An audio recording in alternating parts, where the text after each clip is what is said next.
in 2013, there were more than 100 people convicted of murder who could not be returned to their home country because their countries refused to accept them. And what's outrageous about this is that the Obama administration really has done nothing to try to address this problem. They simply say, oh, well, okay, and let them out onto the street.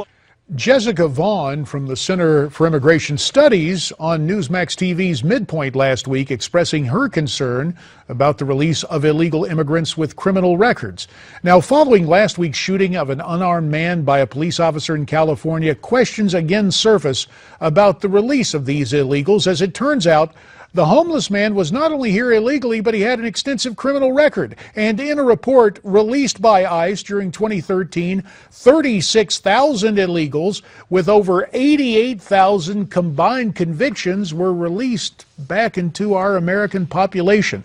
Joining us now, Irene Garcia, investigative reporter for Judicial Watch. Judicial Watch has sued the Department of Homeland Security for records on the release of those illegals. And Newsmax contributor John Fund remains with us from Newsmax, New York. Irene, we'll get to the lawsuit in just a minute, but first we got to look at these numbers.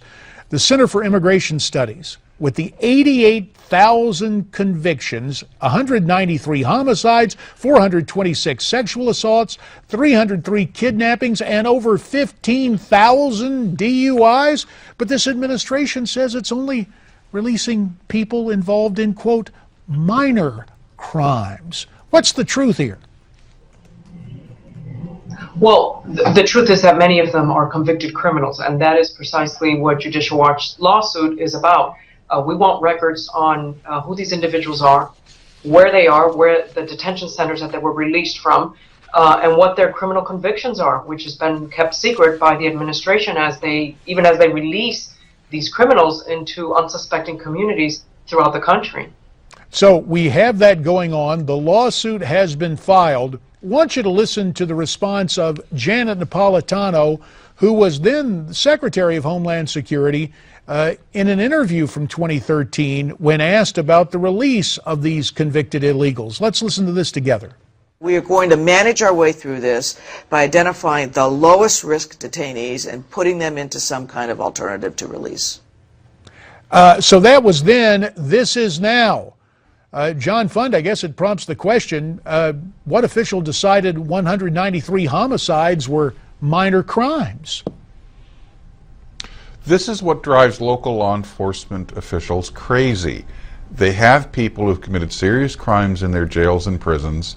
Their time for release comes. They notify ICE, and no one shows up to take care of it, and they're released onto the street.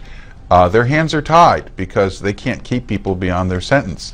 This drives them crazy. It should drive the viewers crazy because these people go on to, well, they made Phoenix the carjacking, car theft capital of America because so many people were released and so many cars were being sent back across the border after being stolen. So this is what our government is supposed to do. That is why I think we need a two-step process. We need to have the government focus its resources on what's important, which are really bad guys, while we work out some kind of work visa program for the people who are honest and just want to work. It's clear the government is incapable of doing either under our current immigration system because the problem is too big. We've defined it as too big. Let's focus on the bad guys and let's regulate and control the flow of the others. Well, there are plenty of bad guys to focus on, Irene. You talked about the lawsuit. In the 40 seconds that remain, bring us up to date on the status of that suit and what Judicial Watch hopes to achieve. Well, Judicial Watch hopes to achieve transparency, to inform the public of what the government is doing. And we filed a Freedom of Information Act request for these documents, as is the norm with the government. They blew us off, and thus the need for litigation. We try not to litigate, but they violate the law repeatedly. And unfortunately, we have to go to court to get these documents and to get the information that the public deserves to know. Yep, so much for the most transparent administration in history. When we get a look, it's not that encouraging. But Irene Garcia, investigative reporter for Judicial Watch, come back again and update us on the lawsuit. And Newsmax contributor John Fund, our thanks. We look forward to seeing you again real soon as well. Hour 2 of America's Forum is straight ahead. Stay with us.